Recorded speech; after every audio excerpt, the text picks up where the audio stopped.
Saapa näyttää, minkä sai. Minkä sai. Haava, sä vaan rauhattelet niitä. Ne pitää olla ilmassa. Tuleehan sieltä niitä ääniteostoja.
Otetaan tuota vähän lyhkäisempi tauko. Mä sain kyllä ihan aamupesin tässä.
laukauksista, niin laukausvarma se on, ei siinä mitään ongelmaa. Että kuulla saa, jollain terve ryhtireaktio siitä vaan tuli, että ei mitään tosiaan pelkoja. Et sen takia siinä ammutaan viimeisenä, että ajatellaan, että oltaisiin henkistä kanttia saatu vähän ravisteltua ja katsotaan sitten, että miten se kaikki paineet kantaa. Sitten toi luoksepäästävyys, no se on +3, hyvän tahtoinen luoksepäästävä avoin. Sitä se on joka tilanteessa, että sehän on suuri kielitaiteilija, että käy naaman pesemässä heti kun vaan pystyy siihen, että oikein kiva, että on avoin kaveri.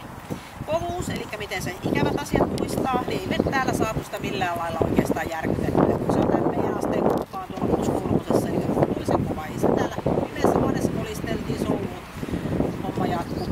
Kaikki nämä tällaiset, vaikka se pelästyi ihan hirveästi, eli esimerkiksi tuo kelkka oli se, missä se pelästyi tosi pahasti. Mutta silti se oli niinku heti, että no ei tässä mitään jo takas tullessa, niin ihan sopu, että ei kerranko näitä nyt täällä tällaisia tulee vastaan.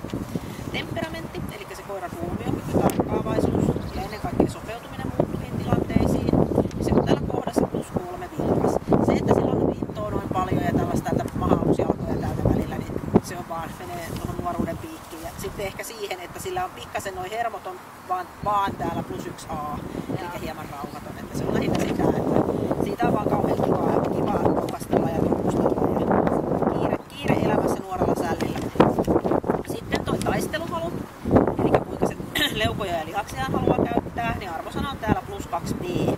Täällä on sanallinen muoto kohtuullisen pieni. Se tarkoittaa sitä, että siitä puuttuu sen vähän niin kuin loppututistus, että se ei niin malta niin täysillä paneutuu siihen. Mutta sillä on näitä muita ominaisuuksia, joilla se paikkaa hirmuisen hyvin, ettei sillä mitään vikaa taisteluhalussakaan ole. Mutta kuitenkin, että vähän sellaista vielä jämäkämpää otetta oltaisiin toivottu, että oltaisiin voitu antaa korkeampaa arvosana.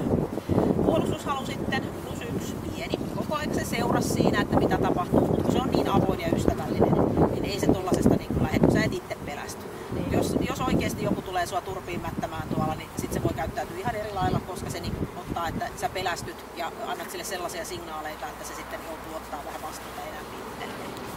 Mutta kuitenkin katsottiin, että se oli siinä edessä ja hyökkääjä välissä koko aika, ettei se ollut haluton, että se olisi poistunut takavasemmalle.